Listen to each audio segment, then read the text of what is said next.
There's a list that gets handed to you the moment you say you're retiring. The list of everything you're about to lose.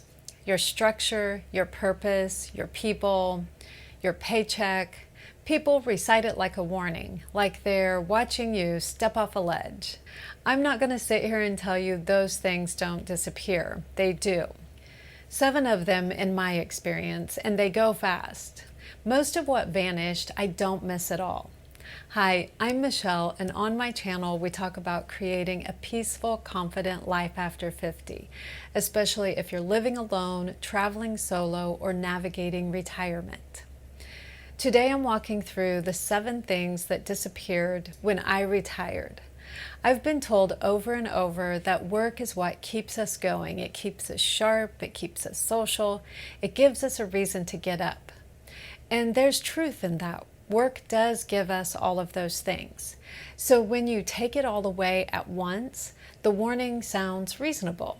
Of course you'll fall apart. You just removed what was holding you up. The first thing to go is the commute. Let me start with the easy one. The drive is gone.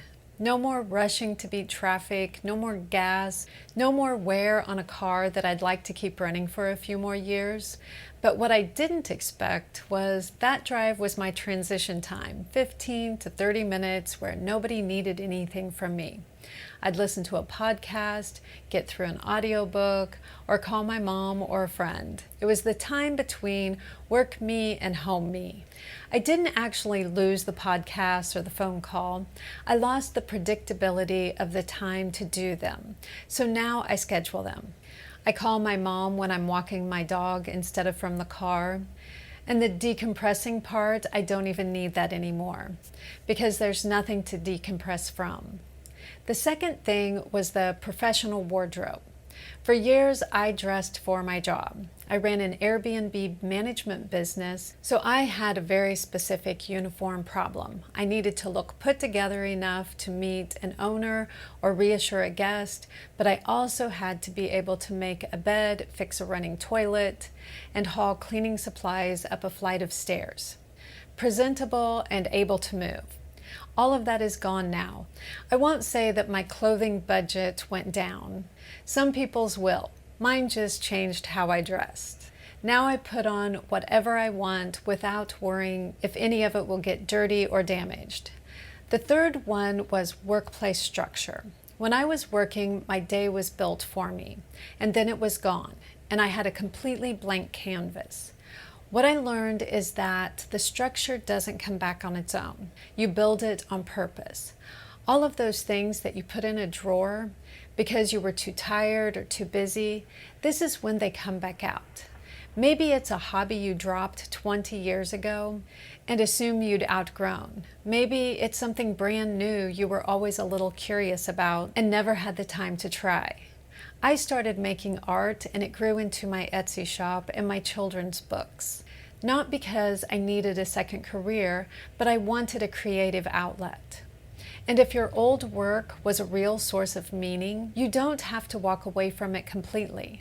Some of the most content retired women I know didn't quit their expertise, they quit the conditions. They consult a few hours a week, they teach what they spent years learning, but on their own schedule, and with the freedom to say no. That's a very different thing than going back.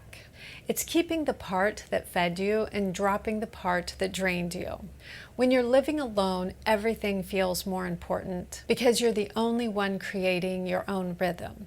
There's no one else to guide you through a typical day, so you become intentional about it. Not to fill every minute because that's just creating a new version of busyness, but to give the day enough structure that the freedom feels like true freedom.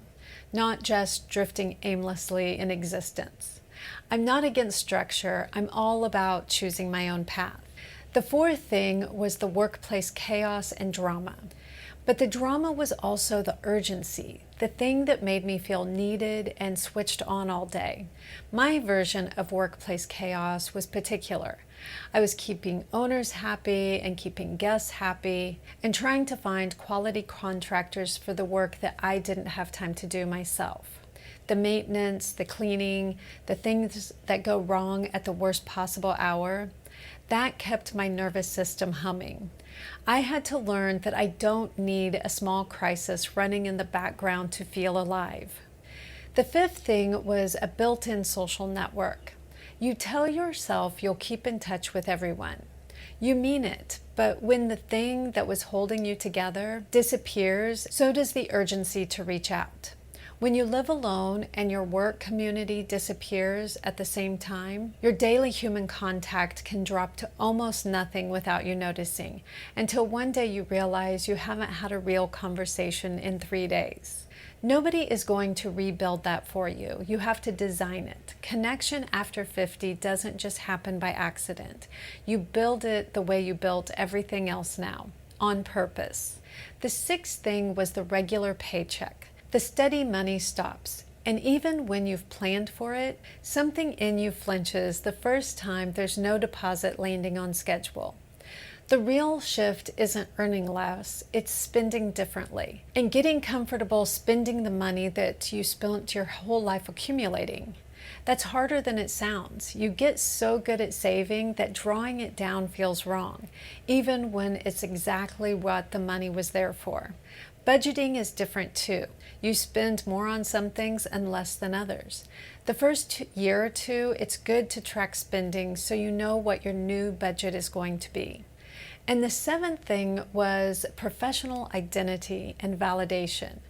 When you work, you get constant feedback loop telling you you're competent, projects are finished, and people rely on your expertise. And you've always got an easy answer when someone asks, "So what do you do?"